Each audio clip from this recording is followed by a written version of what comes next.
Para el módulo de Fundamentos y Modelos de Seguridad Informática, vamos a dar respuesta a 11 preguntas que se encuentran dentro de la tarea número 3 del estudio de servicios de ataques y procesos. Un cordial saludo a nuestro tutor, Dani Fernando León. Vamos a hablar en la primera pregunta de ataques avanzados de persistencia.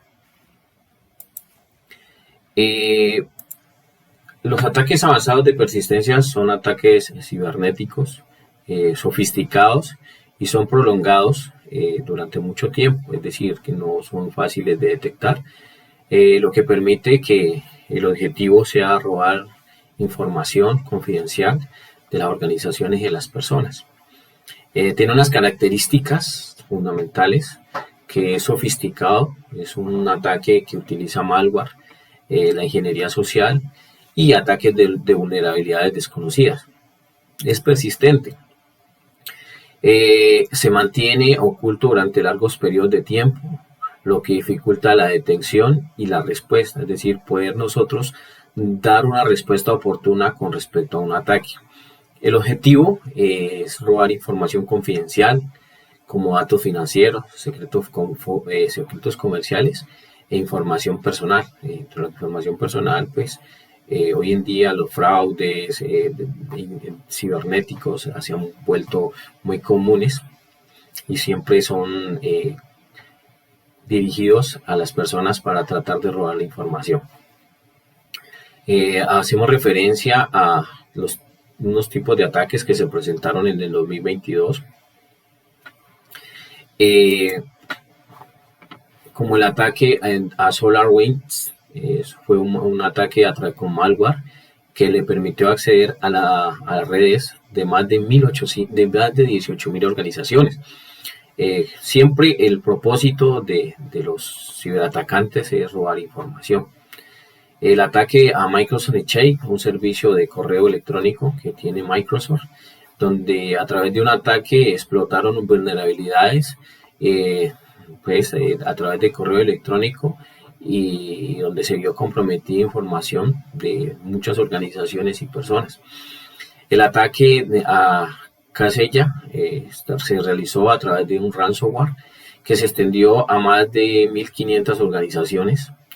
Un ataque a un dispositivo de red que tiene unos controladores de NVIDIA, que permitió robar información de datos confidenciales de NVIDIA, entre esos incluyendo código fuente y datos de clientes.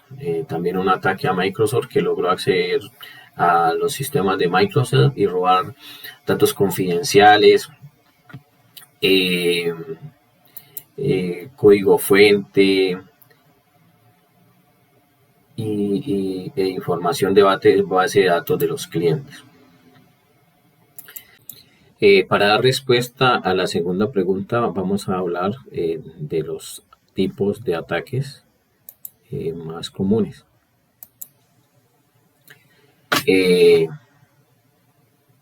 Iniciamos con smishing.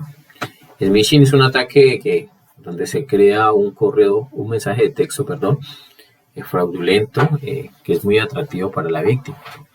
El mensaje de texto parece que proviene de una fuente legítima, entonces va dirigido a las personas, a las empresas, a las organizaciones, con el fin de robar información.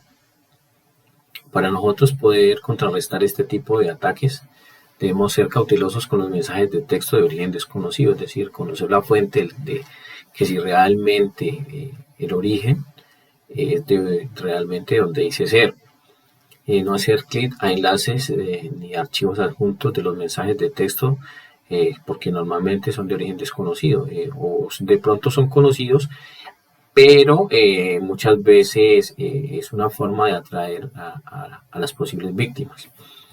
Mantener actualizado el software del teléfono.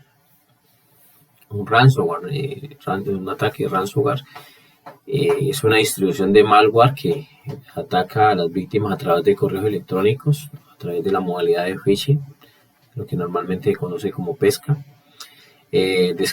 Muchas veces pues, se descarga los archivos maliciosos y lo que permiten al atacante hacer exploración de las vulnerabilidades. Para nosotros poder contrarrestar este tipo de ataques debemos realizar copias de seguridad de los datos, es decir, para que de pronto no vayan a estar expuestos. Si son expuestos, pues nosotros podemos recuperar fácilmente. Instalar software de seguridad, normalmente se conoce como pues soluciones de seguridad como antivirus, firewalls, IDS. De igual forma debemos ser cautelosos con los archivos adjuntos. El smishing,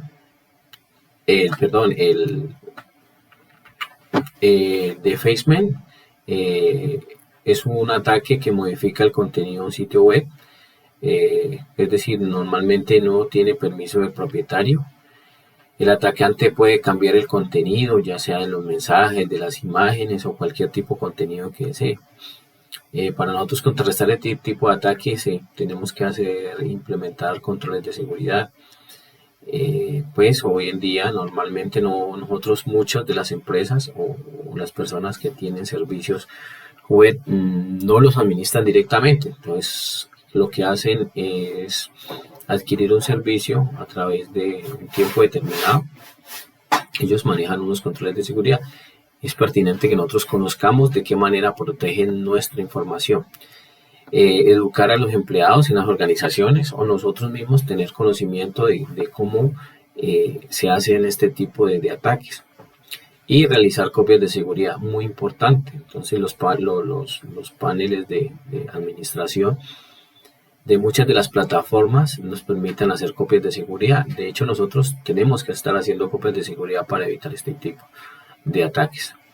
El phishing es un ataque que consiste en realizar llamadas telefónicas de tipo fraudulento. Lo que busca es engañar a las víctimas y obtener información personal y financiera. De igual forma, como nosotros, para poder contrarrestar este tipo de ataques, debemos ser cautelosos con las llamadas telefónicas de números desconocidos, es decir, nosotros tratar de identificar y conocer un poco más quién es aquella persona que nos está llamando. No hacer clic en enlaces o archivos adjuntos de correos electrónicos o de mensajes de texto, pues que normalmente son de remitentes desconocidos. Pues igualmente, como les decía, hay muchos casos que se dan de orígenes que buscan, pues explotan vulnerabilidades y desde un correo de una institución envían miles de mensajes y son, pues en este caso serían de una fuente conocida. Utilizar, como ya le había dicho también, software y soluciones antivirus, ya sea antivirus y anti-spyware, pero que estén actualizados con los parches. Es decir, los parches lo que les permite es corregir fallas. El farming consiste en manipular configuración de un navegador web para dirigir a las víctimas a sitios web falsos. Es decir, muchas entidades financieras tienen sus portales y lo que hacen es, a través de herramientas, clonar esa página web, ese portal web. Pues nosotros al verlo decimos que realmente es de la entidad, pero muchas veces no. Lo que podemos identificar es a través de las URL que va cambiando. De igual forma, entonces, como para nosotros poder contrarrestar este tipo de ataques, lo que nos permite sería es utilizar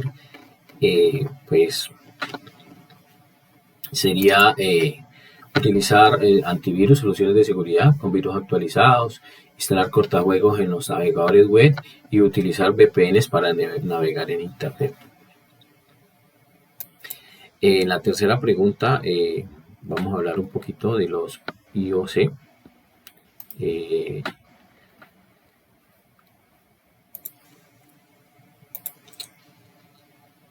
Los IOC son características que indican que se puede observar un ataque a un sistema o una red. Normalmente si ha sido comprometido por un atacante. Ellos pueden detectar cualquier cosa, direcciones IP, direcciones URL, hasta firmas de malware y tráfico en la red. Para eso pues mostremos un ejemplo. Direcciones IP, las direcciones IP de los atacantes, de las víctimas, de los servidores de control y de comando. Direcciones URL, pues detecta las direcciones de sitios maliciosos y archivos de malware. La firma de malware, es decir, identifica patrones de códigos o datos que se asocian a malware específicos. Y tráfico de red. En el tráfico de red, pues lo que hace es identificar tráfico inusual, sospechoso y que normalmente aumenta, es decir, que es muy ruidoso dentro de la red. Algunos ejemplos incluye, por ejemplo, la detección de amenazas. Se deben de crear reglas de detección y de monitoreo que puedan ayudar a identificar ataques.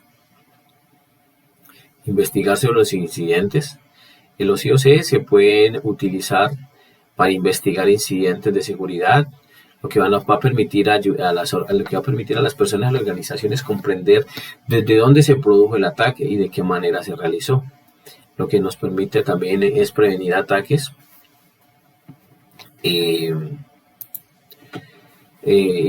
donde se pueden utilizar controles de seguridad que puedan ayudar a la organización. En el apartado 4 vamos a hablar del tipo de auditorías. El tipo de auditorías que se conocen hoy. En este caso tenemos 3 tipos de auditorías, como son la caja negra, la caja blanca y la caja gris. La caja negra es un tipo de auditoría en el que el auditor no tiene ningún acceso al código fuente, ni a la documentación, ni a la red interna, ni a los sistemas, ni a los procesos. Pues un ejemplo es el auditor no tiene acceso pues, a un sitio web, entonces lo que él hace es tratar de buscar vulnerabilidades y a través de esas vulnerabilidades identificar de pronto el usuario, los datos de salida. Esa información es utilizada por el auditor para detectar posibles vulnerabilidades. Entonces, a través de este tipo de técnicas, lo que hace él es recuperar el mayor número de información y generar un informe al finalizar esta etapa. Las auditorías de caja blanca son un tipo de auditorías donde el auditor tiene acceso al código fuente y documentación interna de los sistemas y procesos de una organización. Entonces, es decir, que la persona ya tiene bastante conocimiento, no todo, pero sí tiene un conocimiento básico por donde iniciar. Un ejemplo, pues una organización puede contratar a un auditor interno para evaluar la seguridad en la red. El auditor, pues como tiene su información de la red interna y de la documentación, puede identificar mucho más fácil las vulnerabilidades de seguridad. Esto lo que le permite es darle un plus para que la persona que hace este tipo de auditoría, los profesionales, pueda ser mucho más efectiva. La caja gris, este tipo de auditorías es una combinación de la caja negra y la caja blanca. Lo que permite es tener cierta información. Con esa información es lo que va a permitir hacer explorar vulnerabilidades. Los auditores pues son normalmente, por un ejemplo, es un auditor externo, evalúa la seguridad de por ejemplo, un sistema de gestión de base de datos.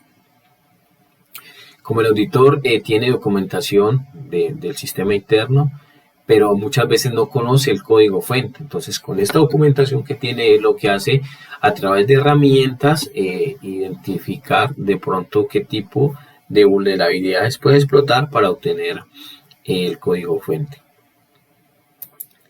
En la quinta pregunta vamos a hablar de qué es un IDS.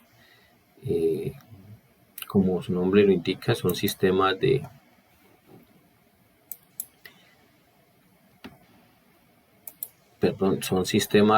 monitoreo.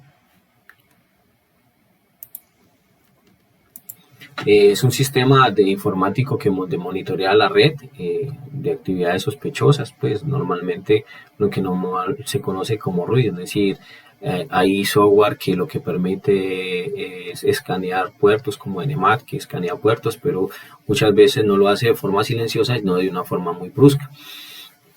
Los IDS pueden detectar diferentes gamas de amenazas. Incluye, por ejemplo, puede detectar malware, ataques de fuerza bruta y ataques de negación de servicio, que son los ataques más conocidos y los que normalmente más se tratan de explotar. ¿Cuál es la función de un IDS? La función es detectar ataques informáticos y generar alertas para que los administradores de los sistemas puedan realizar o tomar medidas con respecto a las amenazas o al daño que se pueda realizar. Los IDS recopilan información sobre los diferentes tipos de ataques. Esto es lo que les permite a los investigadores o a los auditores identificar la manera como atacar, cómo se desarrolla, pues, y desarrollar, por decir así, una defensa contra los ataques hacia el futuro. Es decir, es una retroalimentación de lo que se puede llegar a encontrar hacia el futuro. Encontramos IDS free, es decir, gratuitos, de código libre. Muchas veces pues tiene el término que es gratuito, ¿no? Pero normalmente hablamos es de código libre. Entre esos tenemos el SNOR. El SNOR es, como les comentaba, es un IDS de código abierto. Pues para monitorear la red que busca amenazas.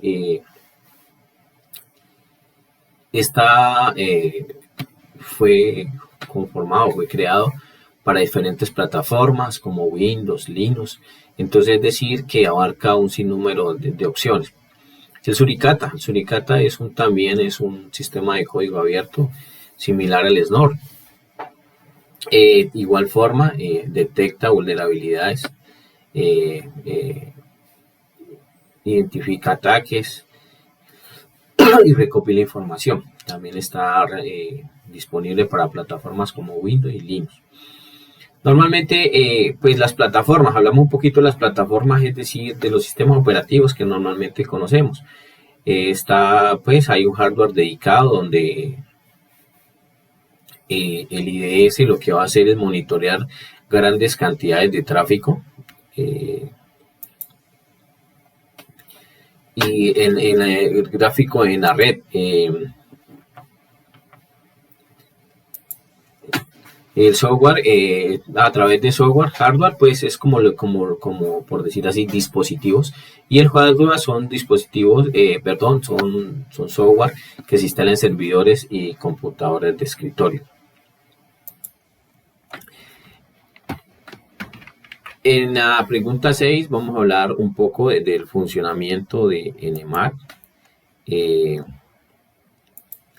Las funciones que tiene Nmap con relación a las auditorías de caja negra. Nmap nos permite detección de sistemas y servicios, ¿no? Detecta lo que decíamos, sistemas y servicios en la red, lo que puede ayudar a los auditores a identificar los activos que se necesitan ser evaluados, es decir, un servidor, una base de datos. Entonces, este tipo de herramienta lo que le permite a los auditores hacer una evaluación. Analiza puertos, es decir, Nmap identifica qué puertos están abiertos, el tipo de sistema operativos.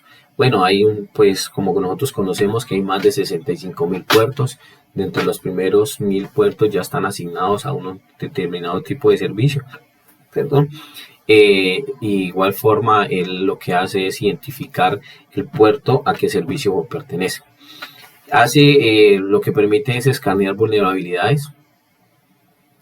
Utiliza a través de script. El script es una porción de código que le va a permitir a Nmap hacer uso del código que ya está instalado, que ya está configurado en un archivo, y lo que hace es buscar vulnerabilidades. Pues Nmap escanea la red y detecta pues lo que habíamos dicho, los sistemas y los servicios. Por ejemplo, aquí traigo un ejemplo de Nmap con el comando nmap-s-t. Lo que utiliza es identifica los protocolos TCP/IP, es decir, los puertos que están relacionados con el protocolo TCP/IP. El Nmap con el SS nos permite escanear los puertos abiertos que están del acuse de recibido. Nmap, lo que con este código S-SV utiliza para escanear protocolos abiertos de TCP/IP y el tipo de servicios que están corriendo en ese puerto. Nmap con SC, este comando se utiliza un conjunto de script. Lo que está diciendo es que él va a coger una porción de código que está en un archivo ya definido y lo que va a hacer es un escaneo a un sistema o una red, buscar vulnerabilidades. En este caso aquí traigo un ejemplo de un script, perdón, ahí faltó la T. Nmap -sv, el nombre del script, como en este caso que aparece el HTTP enumerado, y lo que hacemos es colocar la IP. Entonces lo que nos hace es mostrar esa vulnerabilidad, hacer una, pues como identificar vulnerabilidades a través de Nmap en esa IP o en ese rango de IPs específicamente para ese tipo de servicio.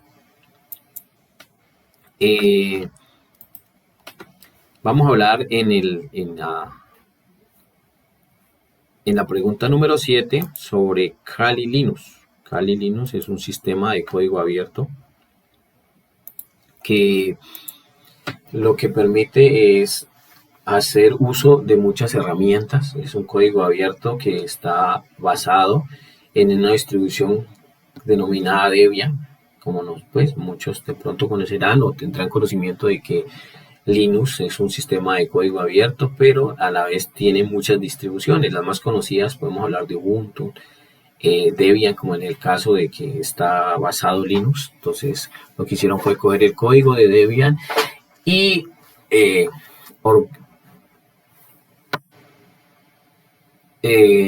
lo que hicieron fue coger el código de Debian y hacerle modificaciones para este tipo de servicios. Lo que nos permite Kali Linux es realizar pruebas de penetración y utilización de herramientas para seguridad informática. El objetivo principal de la plataforma es dar herramientas a los profesionales de seguridad para que realicen tareas de análisis de vulnerabilidades, escaneo de puertos, análisis forenses, criptografía. Vamos a hablar de una herramienta que se llama SAP. Es una herramienta de prueba de penetraciones de sitio web que se utiliza para identificar y explotar vulnerabilidades. Nikto es otra herramienta también de escaneo de vulnerabilidades que se utiliza para identificar vulnerabilidades en sitios web. Los sitios web, ya sea alojados en un servidor propio o en un servidor externo. El análisis pues de vulnerabilidades en páginas web se puede realizar a través de SAP o Nikto. Los análisis de vulnerabilidades de los sistemas se pueden realizar a través de Metasploit.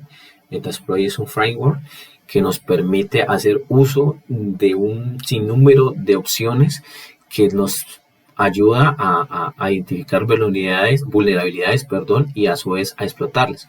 De igual forma, Nmap lo podemos utilizar para hacer escaneo de puertos e identificar información que pueda ser relevante para iniciar un tipo de ataque.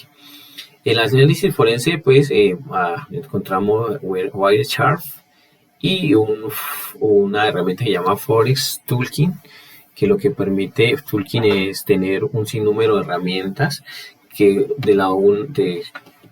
que tanto la una como la otra se van a complementar. Vamos a hablar de Nikto, cómo funciona.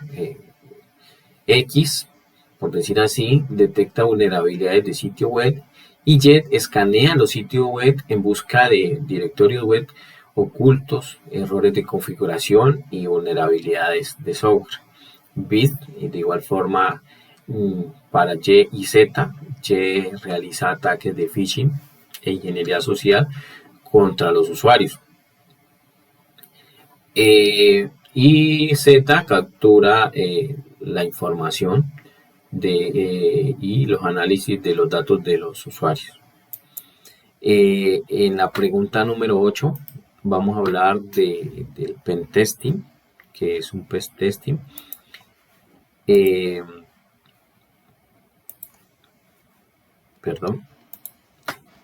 Pentesting, el pentesting, también conocido como pruebas de penetración, es un proceso que nos ayuda a evaluar los sistemas de seguridad o una red mediante la simulación de ataques.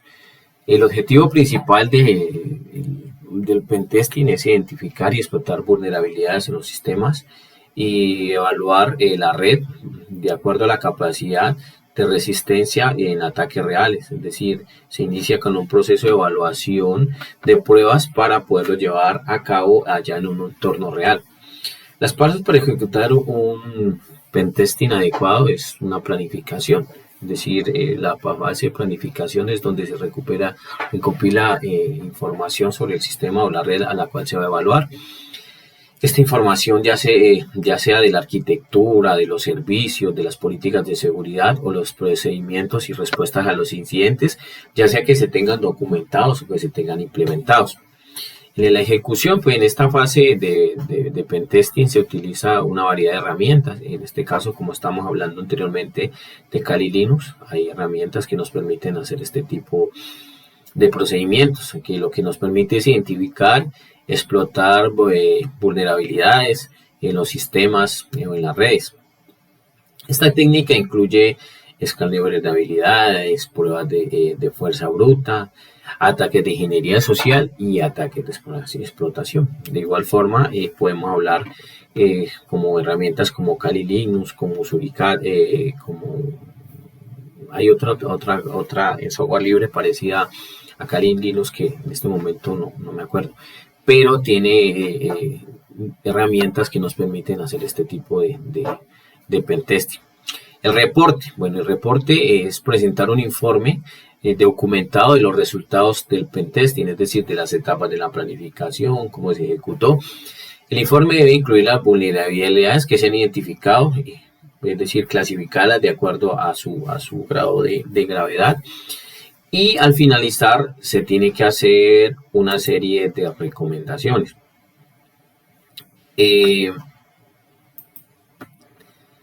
En la 9ª pregunta vamos a hablar un tema muy importante que son los exploits.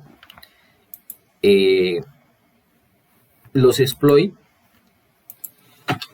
es un código o una secuencia de comandos que lo que permite es aprovechar las vulnerabilidades de seguridad de los sistemas, lo que es para obtener accesos no autorizados. Los exploits son utilizados por los atacantes en una variedad de acciones maliciosas como la instalación de malware, robo de datos o daños en los sistemas. Entonces, como nosotros habíamos visto los diferentes métodos de ataque, ellos a través de estos ataques lo que permiten es explotar las vulnerabilidades y que nosotros tenemos en nuestra red. ¿Cómo se compone un exploit? Componentes de un exploit, las vulnerabilidades, es decir, el exploit lo que aprovecha es una vulnerabilidad de seguridad de un sistema o una aplicación, ya sea de un puerto, ya sea de un parche de seguridad. Hay distintas formas de cómo poder explotar estas vulnerabilidades. El código, entonces el exploit contiene código que explota la vulnerabilidad. Y como habíamos hablado de Metasploit, que es un framework que lo que permite es hacer uso de una cantidad de opciones, por decirlo así, que nos permiten, uno, identificar vulnerabilidades y dos, explotarlas. Entonces, este está realizado a través de un código que ya se ha generado pues con conocimiento previo, que lo que hace es identificar vulnerabilidades y en este momento a explorarlas y ganar privilegios. Los vectores de ataque. Los vectores de ataque son una forma de exploit que introducen los sistemas y las aplicaciones objetivos. Los vectores son ya ataques sofisticados que lo que permiten es ganar privilegios. Un ejemplo de un exploit, pues podemos decir que aprovechan vulnerabilidad, por ejemplo en este caso el desbordamiento de buffer del servidor. Lo que hace es inyectar un código malicioso en la memoria del servidor web, en este caso, y lo que permite al atacante es ganar privilegios y ejecutar comandos en el sistema. Como habíamos dicho, un tipo de ataque que lo que permitía era poder hacer controlar un servidor web.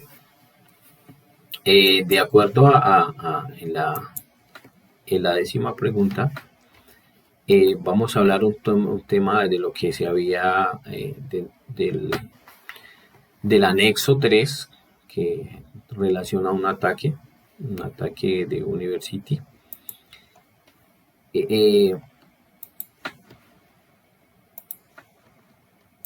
Para proteger a los estudiantes de este tipo de ataque, University debe implementar las siguientes medidas. Uno, educar a los estudiantes con respecto a phishing y smishing, que es el caso que se presentó en ese momento. Los estudiantes deben estar capacitados sobre cómo identificar y evitar este tipo de ataques de phishing y smishing, es decir, deben de conocer primero la terminología, de pronto cuáles son los métodos de ataque, y cómo se llevan a cabo este tipo de ataques. Utilizar un servicio de verificación de URL, es decir, que la verificación de URL le da mayor seguridad al hacer clic en sitios donde realmente no se conoce.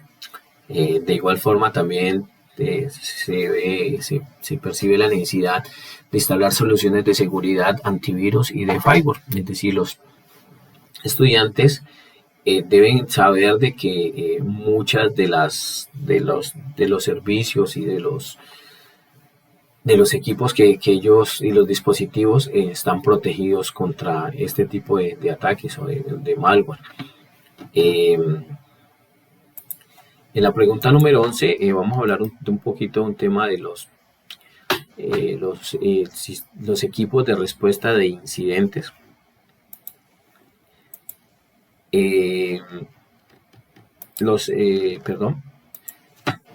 Pues estos equipos son profesionales que se encargan de responder a incidentes de seguridad. Los equipos de respuesta de incidentes de seguridad brindan a la organización y a los individuos un apoyo técnico, asesorías para mitigar los riesgos de seguridad. Es decir, ellos hacen una evaluación de las vulnerabilidades, de los riesgos, de las amenazas. Entonces, estas son personas con alto conocimiento de seguridad, de temas de redes. Entonces, lo que hacen es ayudar a asesorar para que se mitiguen los riesgos. Los CIRS en Colombia, por ejemplo, hay CIRS de gobierno, por ejemplo, está el caso del Ministerio de las Tecnologías de la Información y las Comunicaciones. Lo que ellos hacen es brindar apoyo a las organizaciones gubernamentales de Colombia. Los CIRS financieros son operadores que están operados, valga la redundancia, por Asobancaria. Lo que brinda es apoyo a las organizaciones financieras del país con respecto a ataques y conocidos al sistema financiero. Los CIR de COICER es un operador del viceministro de Tecnologías de la Información, de las tecnologías, brinda apoyo a organizaciones privadas en Colombia.